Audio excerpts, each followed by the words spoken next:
کافی دن سے میرا اپنے شوہر سے جھگڑا چل رہا تھا۔ اس بار میں نے بھی ضد پکڑ لی تھی کہ اس بار اپنی بات منوا کے رہوں گی۔ آج جب وہ آفس سے آئے تو میں نے بھی پھر سے وہی بات کی۔ میری بات سن کر اکبر مجھے حیرت سے دیکھ رہے تھے۔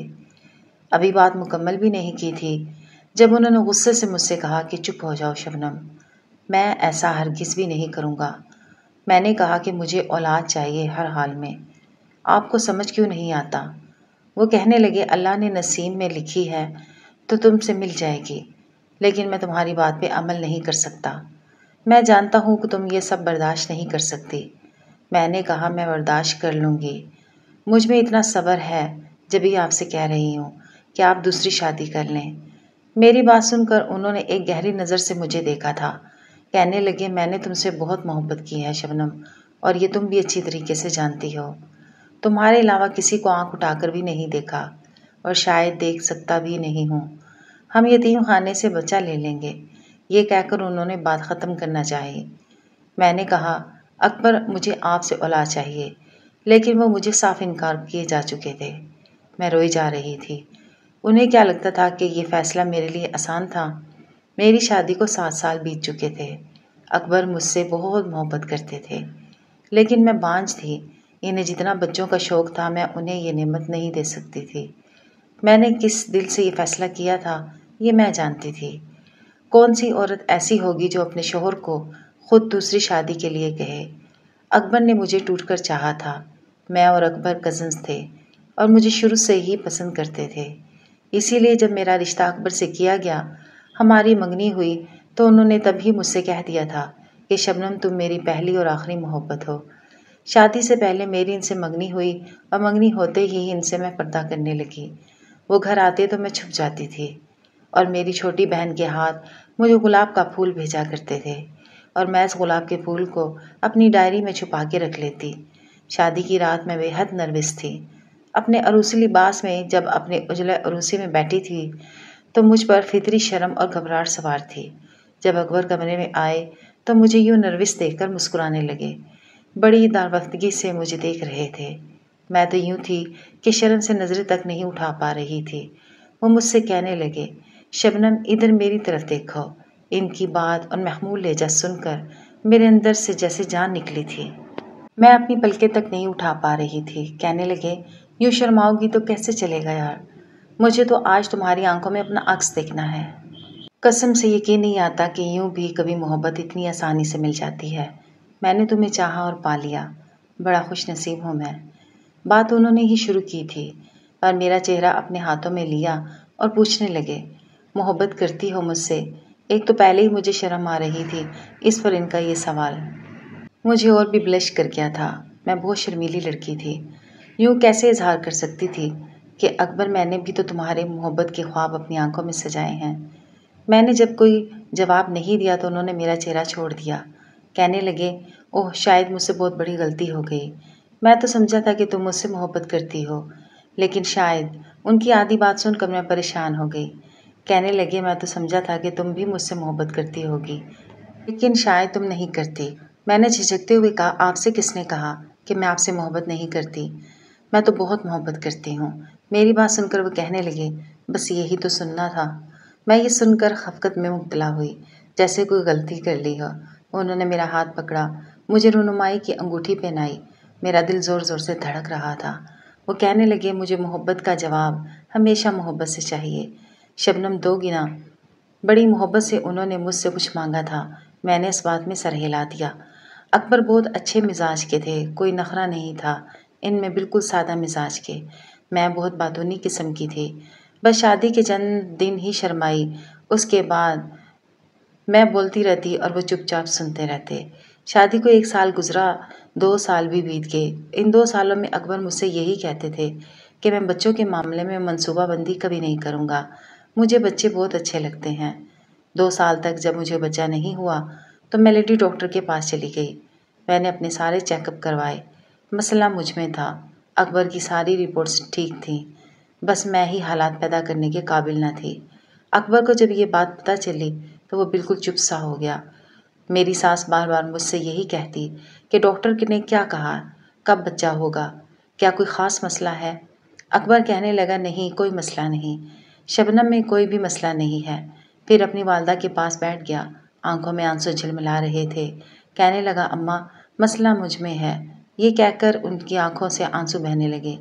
میں چپ چاپ کھڑی اسے دیکھ رہی تھی، اس نے میری لاج رکھ لی تھی۔ کہنے لگا میں ہی باپ نہیں بن سکتا۔ میری ساس یہ سن کر کہنے لگی ڈاکٹر جھوٹ بولتا ہے، دیکھ لینا اللہ تمہیں نرینہ اولاد سے نوازے گا۔ کمرے میں جا کر جب میں نے کہا کہ آپ نے جھوٹ کیوں بولا تو کہنے لگے کہ میں نہیں چاہتا کہ اماں تمہیں تانے دیں۔ میں بھی رونے لگ گئی تھی۔ کہنے لگا کوئی بات نہیں، ہم ویسے بھی بہت اچھی زندگی گزار لیں گے۔ اس کے بعد اکبر نے مجھ سے کبھی یہ نہیں کہا کہ اسے بچہ چاہیے یا اسے بچے اچھے لگتے ہیں، لیکن میں جان سکتی تھی جب بھی اس کی بہنیں گھر آتی اور ان کے ساتھ بچے آتے تو اکبر کا بچوں کے ساتھ پیار مجھے اندر سے زیر کر دیتا۔ جب بچوں کو دیکھتا تو مجھے بھی بھول جاتا تھا۔ مجھے اندر ہی اندر یہ احساس ہونے لگا جیسے میں اس کے ساتھ زیادتی کر رہی ہوں، لیکن میں دوسری حالت بھی برداشت نہیں کر سکتی تھی۔ ایک بار ہم شادی پر گئے، واپس آئے تو میں نے اکبر سے کہا آپ نے دیکھا کہ جو آپ کی دوست کی بیوی نشمہ ہے نا کیسے بن ٹھن کر آئی تھی، ساڑی اس پر ذرا بھی اچھی نہیں لگ رہی تھی، اور وہ مسز منور کو دیکھا تھا آپ نے، اتنا تیز میک اپ کیا تھا کہ اس سے میری بات سن کر وہ مسکرائے، پھر کہنے لگے سچ بتاؤں تو میں نے پوری محفل میں بس ایک ہی لڑکی کو دیکھا تھا جو بے حد خوبصورت لگ رہی تھی، میری نظریں کسی بھی دوسری عورت کی طرف اٹھی ہی نہیں ہیں، کیا کروں؟ اس کی یہ بات سن کر میرا دل زور زور سے دھڑکنے لگا۔ میں فوراً سے کھڑی ہو گئی، اس کی طرف دیکھتے ہوئے کہنے لگی کون تھی وہ لڑکی، کسے دیکھ رہے تھے آپ؟ بازو میرے کندھے پر رکھ کر مجھے قریب کر لیا اور کہنے لگے تمہارے علاوہ کسی کو نہیں دیکھتا۔ اکبر کی ایسی باتیں سن کر میری نظریں جھک جاتی تھیں۔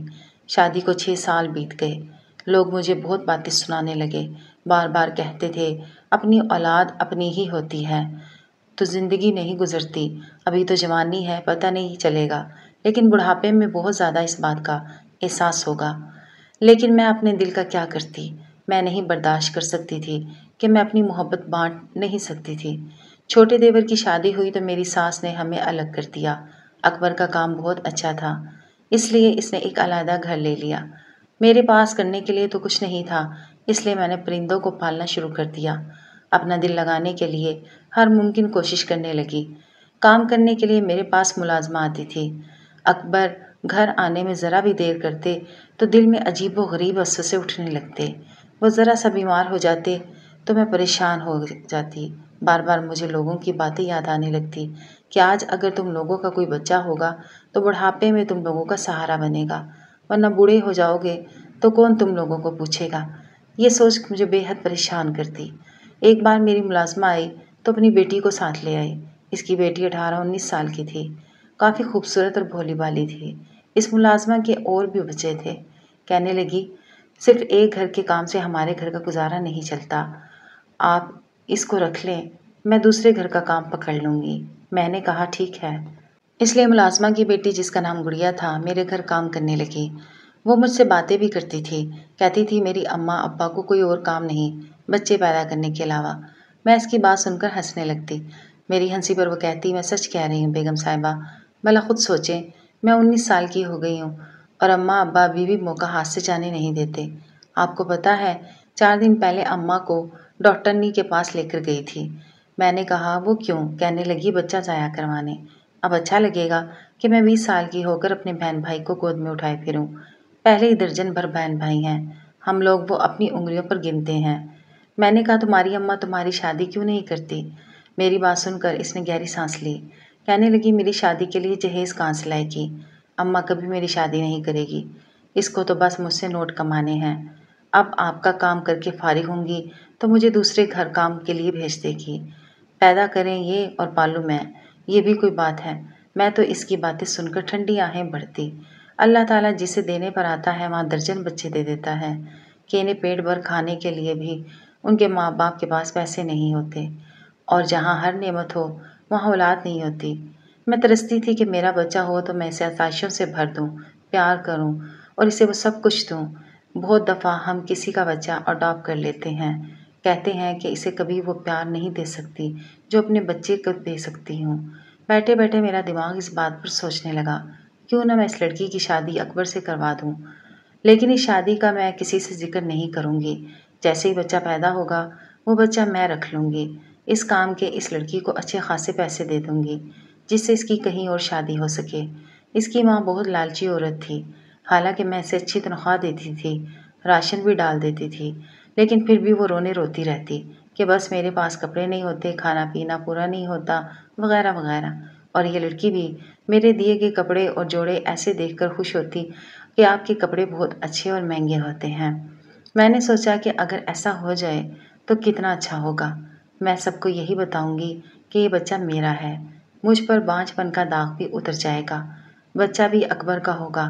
سب سے مشکل کام یہ تھا کہ میں اکبر کو مناتی کیسے، کیونکہ مجھے نہیں لگتا کہ وہ کبھی مانے گا۔ میری ساس ویسے کہہ چکی تھی، مجھے لگتا ہے مسئلہ تم میں نہیں تمہاری بیوی میں ہے۔ تم اپنی بیوی کا عیب خود پر ڈال رہے ہو۔ پتہ نہیں میری ساس کو کیسی ایسی باتوں کا شک ہو جاتا۔ کہنے لگی اکبر ابھی تو جوانی ہے، ذرا بڑھاپا آ گیا تو میری باتیں یاد کرو گے، وقت گزاری مت کرو، دوسری شادی کر لو۔ لیکن وہ کہتے تھے اماں کی کہہ چکا ہوں عیب مجھ میں ہے شبنم میں نہیں، اس لیے آپ بار بار مجھے کہہ کر میرا نقص میرے سامنے مت رکھا کریں۔ میری ساس کہتی میں سب سمجھتی ہوں، اپنی بیوی کی محبت میں ایسا کہہ رہے ہو، لیکن یاد رکھنا ایک وقت ایسا آئے گا کہ تم اس وقت کو روگے، بڑھاپے میں تمہیں سہارے کی ضرورت ہوگی اور کوئی بھی سہارا دینے والا نہ ہوگا۔ اپنی اولاد اپنی ہی ہوتی ہے، اللہ نے اس کی اجازت دی ہے کہ پہلی بیوی سے اولاد نہیں ہو سکتی تو دوسری کر لیں۔ تم کیوں نہیں کر رہے شادی؟ ذہن میں آنے والے اس منصوبے پر عمل کر کے بات چھپی بھی رہ سکتی تھی اور اس لڑکی کو بھی جہیز کے پیسے مل سکتے تھے، سب کچھ ہو سکتا تھا، لیکن اگر اکبر مان جاتا تو۔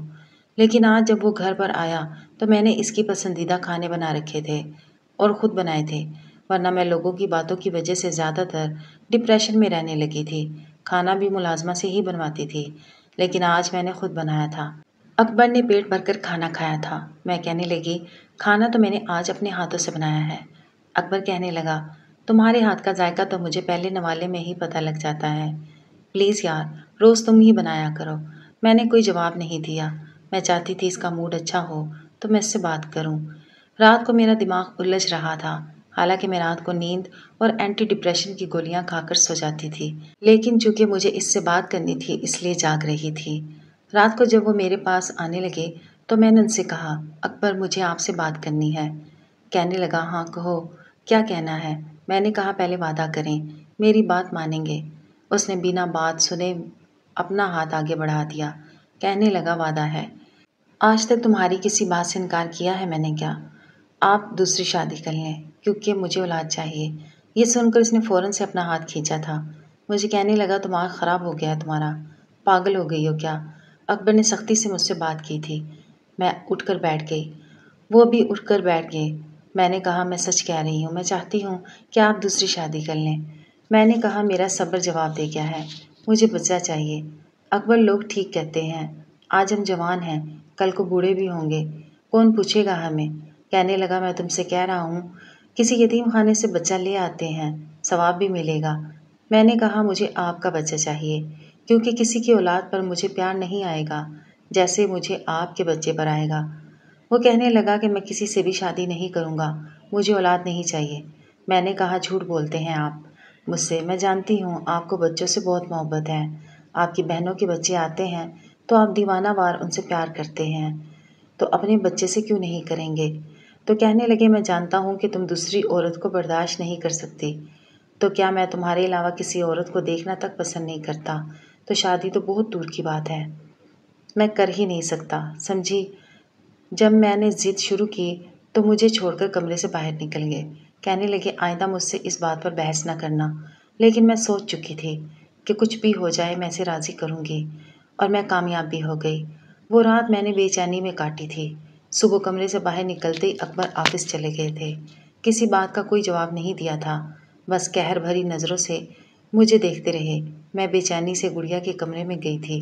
جیسے ہی میں نے دروازہ کھولا، سامنے کا منظر دیکھ کر میرا دل دھڑکنا بھول گیا تھا، کیونکہ بیڈ پر چادر جوں کی توں بچھی ہوئی تھی، یہاں تک کہ گلاب کی پتیاں بھی ویسے کی ویسی تھی۔ گڑیا قالین سے اپنا لحاف اور تکیا اٹھا رہی تھی، اس کی آنکھیں متور تھی جیسے دیکھ کر نظریں چرانے لگی۔ میں نے کہا کیا ہے سب؟ وہ روٹھے لہجے میں کہنے لگی آپ صاحب سے پوچھیں، مجھ سے کیوں پوچھ رہی ہیں؟ میں نے کہا کہ تم مجھے بتاؤ، کیا تمہارے سامنے رات کو وہ چلتی ہوئی سامنے صوفے کے پاس رکھے چھوٹے سے ٹیبل کے پاس آئی جو شیشے کا تھا، وہاں سے سگریٹ کے ایش ٹرے اٹھایا اور میرے سامنے کر دیا۔ اس پر بے شمار بجھے ہوئے سگریٹ تھے۔ کہنے لگی، یہ کیا صاحب نے پوری رات صوفے پر بیٹھ کر۔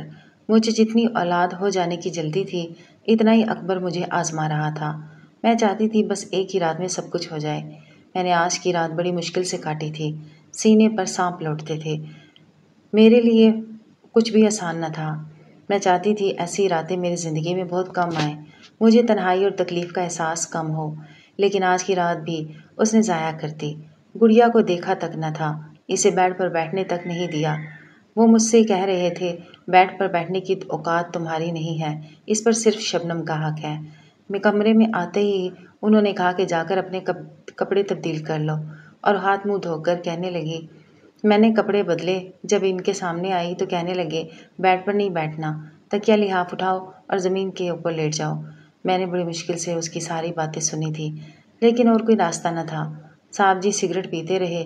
میں نے کہا، تمہاری آنکھیں سوجی ہوئی ہیں، کیا روتی رہی ہو تم؟ کہنے لگی، صاحب جی نے مجھے بہت زوروں سے ڈانٹا تھا۔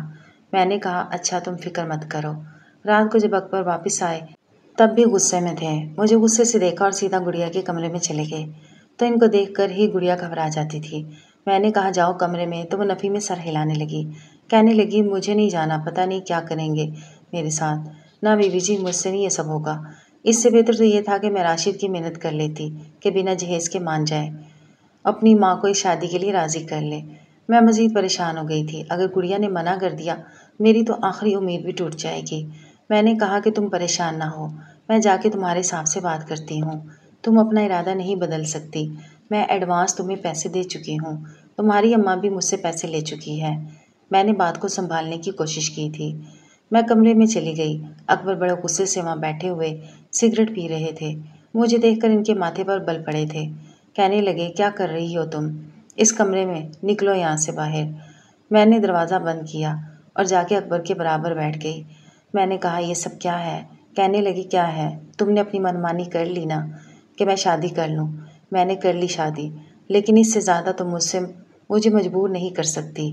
میری مرضی، میں اسے اپناؤں یا نہ اپناؤں، بس وہ میری بیوی کی حیثیت سے اسی گھر میں رہے گی۔ یہی چاہتی تھی نا تم؟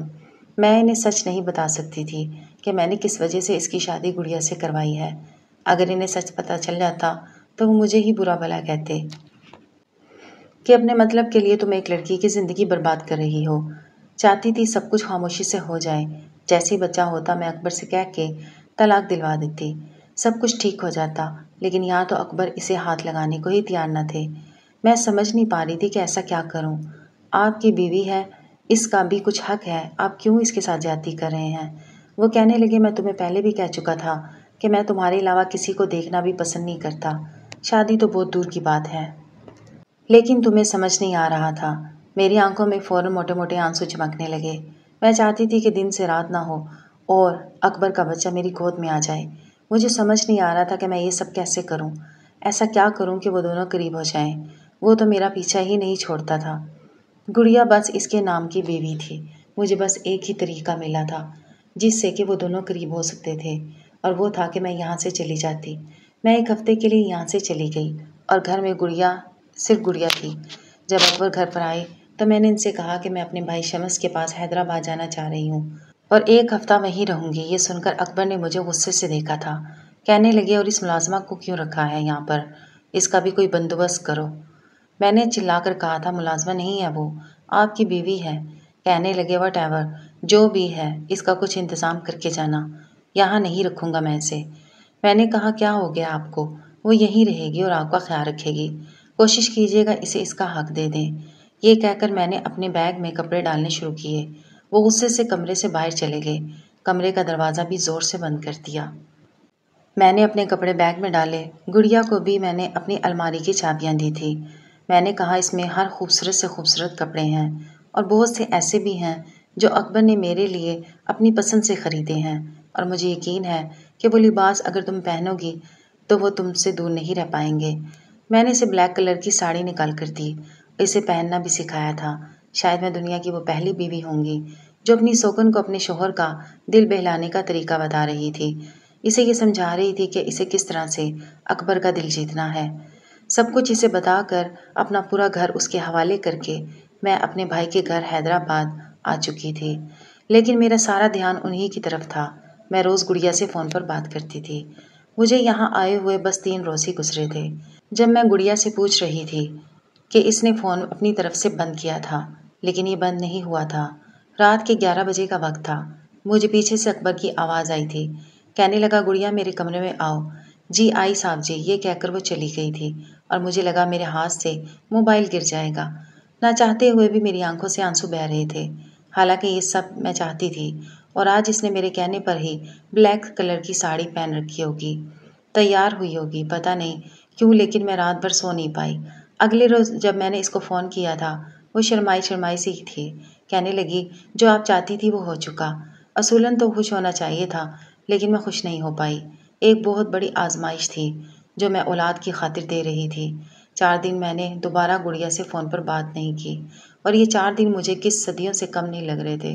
جب میں واپس گئی تو اکبر کے چہرے پر عجیب سی سرشاری سی تھی، اور گڑیا کو جیسے پہلے سے زیادہ نکھر گئی، کہیں سے بھی ملازمہ نہیں لگ رہی تھی۔ اس نے نئے کپڑے پہن رکھے تھے۔ مجھے دیکھ کر کہنے لگی، آپ کے لیے پانی لے کر آؤں؟ میں نے کہا۔ میں کمرے میں گئی۔ اکبر نے مجھ سے بات نہیں کی تھی۔ جب گڑیا مجھے پانی دینے لگی تو کہنے لگی، تم کیوں دے رہی ہو؟ کسی اور ملازم سے کہہ دیتی۔ تم اس کی نوکرانی نہیں ہو، بلکہ اس گھر کی مالکن ہو۔ اکبر کی بات نے مجھے حیران کیا تھا، لیکن گڑیا بہت گھبرائی ہوئی تھی۔ اپنے کمرے میں چلی گئی۔ مجھے بس اس بات کا انتظار تھا جس کی خاطر میں نے اتنی بڑی قربانی دی تھی۔ اکبر جب اپنے آفس چلے گئے، میں نے گڑیا سے کہا، تم نے میرے کپڑے کیوں نہیں پہنے؟ کہنے لگی، صاحب جی نے منع کیا تھا، کہہ رہے تھے شبنم کی اترن نہیں پہنو گی، بلکہ تمہیں میں اپنی پسند سے الگ سے کپڑے لا کر دوں گا۔ پھر کہنے لگی، بیگم صاحبہ، آپ کو پتہ ہے صاحب جی مجھے شاپنگ پر لے کر گئے، مجھے بہت سارے کپڑے دلائے، جوتے بھی دلائے، پرس دلوائے، بہت ساری شاپنگ کروائی۔ میں نے کہا، ٹھیک ہے، یہ تو اچھا ہو گیا۔ حالانکہ میں یہ جو کہہ رہی تھی، میرے اندر ہلچل سی مچ گئی۔ 1 مہینہ میں نے بڑی مشکل سے کاٹا تھا۔ جب سے آئی تھی، اکبر نے مجھ سے بات نہیں کی تھی۔ ڈائننگ ٹیبل پر کھانا کھاتے تو گڑیا کے ساتھ بیٹھ جاتے، اسی سے کہتے کہ اس کے لیے کھانا ڈالو، اسی سے فرمائش کرتے کہ میرے لیے یہ بنا لینا۔ مجھے تو دیکھتے تک نہیں تھے، میں روتی رہتی تھی۔ گڑیا کچھ دن بعد امید سے ہو گئی، پھر تو اکبر اسی کے ہو کر رہ گئے۔ سارے گھر پر اب گڑیا کی بات چلتی۔ میری حیثیت ثانوی ہونے لگی۔ جب میں نے گڑیا سے کہا کہ اب وہ اپنا بچہ مجھے دے اور پیسے لے کر چلی جائے، تو اس نے صاف انکار کر دیا۔ اکبر بھی کہنے لگے، وہ کہیں نہیں جائے گی۔ میں یہ سن کر ہکا بکا رہ گئی۔ اکبر کہنے لگے، یہ شادی میں نے تمہاری مرضی سے کی تھی، لیکن نبھاؤں گا اپنی مرضی سے۔ میں نے اپنا گھر خود اپنے ہاتھوں سے برباد کر لیا۔ کیا میں غلط تھی؟ کمنٹس باکس میں اپنی رائے کا اظہار ضرور کیجیے گا۔